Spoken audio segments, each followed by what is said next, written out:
altoparlante. Dobbiamo sviluppare delle tecnologie che riducono il consumo di risorse e l'impatto ambientale.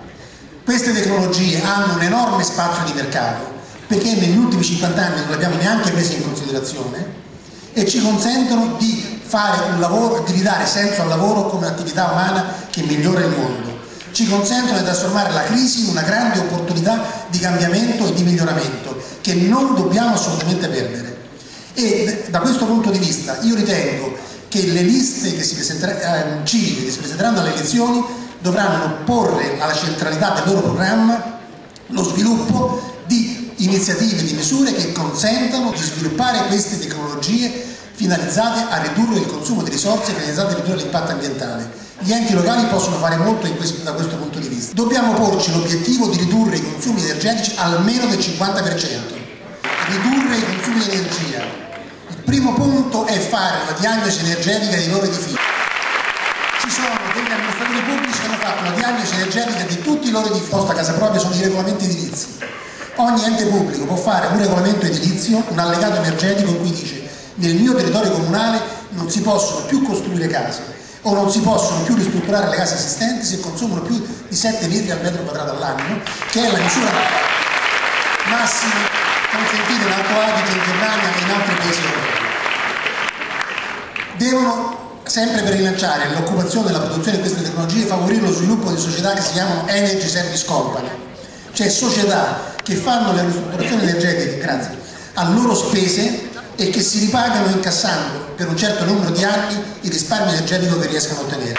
Le fonti rinnovabili che noi sosteniamo come seconda misura dopo la riduzione dei consumi devono essere fatte su piccoli impianti per autoconsumo degli edifici. Come diceva prima Beppe, non abbiamo bisogno di grandi centrali, ma abbiamo bisogno di tanti cittadini che si autoproducono la loro energia e che vendono mettendo in rete le eccedenze quando hanno delle eccedenze. Un'altra misura molto importante è chi andrà nei consigli comunali proporre il pagamento del riscaldamento nei condomini a consumo e non a forfait. E alcune forme di agricoltura possono essere utilizzate per produrre dei materiali che consentono di ridurre i consumi di energia e non di implementare l'offerta di energia. Per esempio, ci sono delle esperienze molto interessanti sul fatto che si può usare la canapa per fare della coibentazione delle case, oppure pensate che noi abbiamo oggi la lana delle pecore, che non è particolarmente raffinata, che viene considerata rifiuto speciale, viene portata in discarica a dei prezzi molto alti. Con questa lana si possono fare dei cappotti nelle intercapelle delle case per diminuire i consumi. Si riducono i rifiuti, si riducono i consumi di energia, si riduce l'impatto ambientale, si creano dei posti di lavoro. Bisogna dare uno stop all'espansione dei piani regolatori. Non si deve più costruire nemmeno un centimetro quadrato di terreno agricolo. In questa maniera non si blocca l'occupazione, non si blocca l'edilizia, si indirizza l'edilizia a ristrutturare l'esistente. Abbiamo costruito in 50 anni in una maniera vergognosa. Abbiamo da mettere a posto i disastri fatti da 50 anni, c'è un mare di lavoro da fare. Una misura di questo genere costringe tutti coloro che lavorano nell'edilizia a implementare la loro professionalità per rimettere a posto i guasti che si sono fatti, per costruire in una maniera più rispettosa, come anche lo diceva, la riqualificazione dell'esistente. Non si deve costruire del nuovo ma rimettere a posto, abbattere se è necessario e ricostruire in maniera più decente. Ma la riqualificazione del verde urbano ha un'importanza che noi spesso sottovalutiamo, perché pensiamo che sia qualche cosa da fare, qualche viale alberato, da fare qualche giardinetto. Invece va riequilibrato il rapporto tra organico e inorganico nelle città, perché se noi sviluppiamo il verde in maniera significativa e non soltanto, per abbellimento, abbiamo 3 risultati fondamentali. Il primo, le aree verdi assorbono l'acqua e consentono di riempire le falde freatiche. Le aree impermeabilizzate fanno disperdere l'acqua. Noi aumentiamo i consumi di acqua e diminuiamo contemporaneamente, attraverso l'asfaltatura, attraverso la cementificazione, la capacità delle falde freatiche di riempirsi. Quindi questo è il primo elemento. Secondo elemento, perché il verde urbano abbassa la temperatura dei microclimi delle città, che sono di 3 o 4 gradi superiori ai microclimi delle zone circostanti.